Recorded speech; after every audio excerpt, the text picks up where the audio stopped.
Hello everybody, it's your boy coming at you with another episode of Dutch Food Review Friday. The show where every Friday I'm gonna rate and review a typical Dutch food from the very diverse Dutch haute cuisine.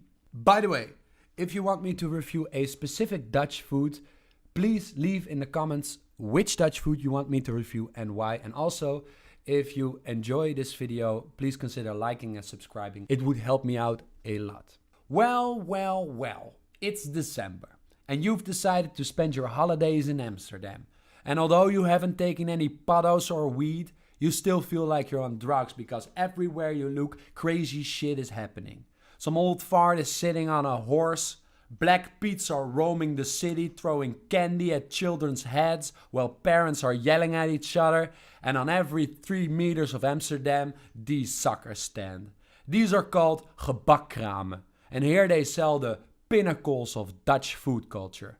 I'm talking Berliner Bolle. I'm talking appelflappen.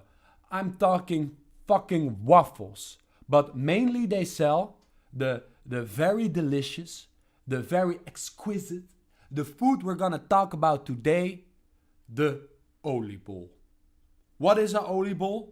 Well, olie means oil, bol means ball, and that's pretty much it.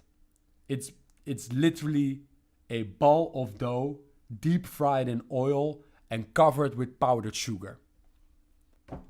Yeah, I'm gonna give you a moment to let that sink in. And if that's too boring for you, if that's too plain for you, you snob, you royalty, you queen, you can even add raisins. Or as we like to call them, krenten. And I know what you're thinking. Boy, these oliebollen of yours, they look amazing. They look very delicious. I want to put them in my mouth. Where can I get this mysterious oliebol of yours? Well, I just told you, you dummy. At the gebakkraam, of course. You take your euro, you go to your nearest gebakkraam, you give the euro at the lady, you say, hallo madameke, zou ik alsjeblieft een oliebol van je mogen? En trouwens, wat zie je er wulp schuit vandaag? And they just give you the oliebol. And then you have oliebol, which is great. But it's also very problematic. Because how are you gonna eat a oliebol without getting powdered sugar all over your clothing? Because I don't know why, but for some reason, for some dark magic, conspiracy, Illuminati shit, every time you eat an oliebol, you always happen to wear dark clothing. Like you leave your house wearing a white shirt and a white jacket and a white fedora, being all sensation white, and the moment you take a bite out of an oliebol, boom, black tuxedo, and powdered sugar is gonna get all over you, and you'll look like the snowman came all over you. Yes, question. Why do we only eat oliebollen during New Year's Eve? Great question. I don't know. Nobody knows. But I have a lot of theories. My main theory is that in December we like to get fat so we can complain about it at work. And I'm not saying that we are the only country who gets fat during the month of December. I'm saying we are the ones who do it the best. If you've ever spent a New Year's Eve at the Dutch family, you will know that there are always way too much oliebollen. Always. Like this amount, this is a good amount for a family on New Year's Eve. But it is nothing compared by how much oliebollen there actually are every year. Because every one of the family and also friends and people who come around, they all buy oliebollen and they all bring it. If you're really unlucky, like me, you have a friend called Thomas who makes his own oliebollen. I'm sorry, Thomas, if you're watching. And he will bring those oliebollen that he made to your house, and then you have to eat it. And these oliebollen of him, they're not as great. So they're really greasy and they're really dry at the same time. And you're like, how can it be and greasy and dry?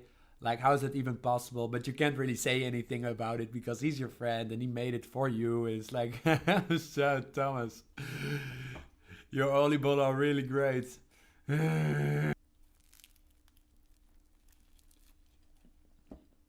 Before I rate this oliebol, I want to make very clear that the people of the Netherlands are very passionate about which oliebol from which gebakkraam are the best.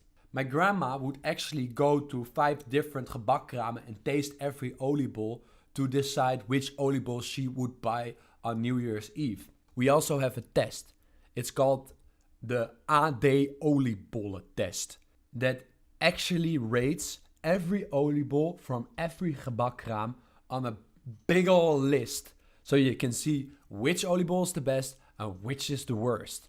And let me tell you something, they get very, very, very salty. I've translated a few of these reviews so you can get a sense of how passionate people get about oliebollen. First one is about the gebakkraam in Lelystad. Way too greasy.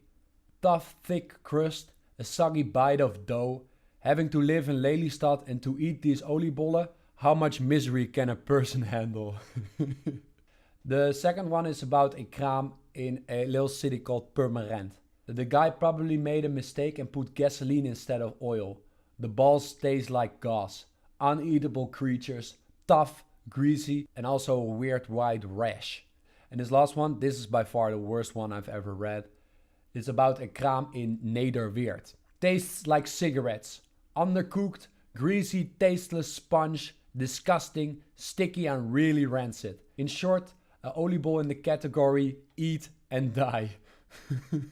So yeah, how would I rate the oliebollen? I want to introduce a new rating system on this series. It's called the Dutch food rating system because I think a lot of Dutch food have these 3 main elements in them. The first element is filling, and that's about the dough or the potatoes or something that really, it's plain and it sits in your belly like a potato sits in your belly. The second category is grease. How much grease is there? I think a lot of Dutch food have a lot of grease. So if there's a lot of grease, it's a good thing. And the third category is sugar/salt. So how much sugar and salt is there? These oliebollen fit right in those 3 elements. So it has a good filling. It's made of dough all the way. It's fried in oil, which makes it greasy, and it's covered with powdered sugar. So it gets a solid 10 out of 10 on that scale. Also introducing a new way of rating. It's the how passionate are we Dutchies about it. Like tompoes was maybe 70% passionate. Oliebollen 100%. We're all the way passionate about oliebollen. This gets a 10 out of 10 and passionate too. So that concludes this rating with a 10 oliebollen out of a 10 oliebollen. Very, very Dutch food. I would recommend it 100% because I am in fact a Dutch boy. Thank you so much for watching. Leave a like, subscribe if you enjoyed the content. Also, if you want me to review a specific Dutch food, please leave down in the comments below which Dutch food you want me to review and why. And yeah, I'll see you in next week when we're gonna talk about snert.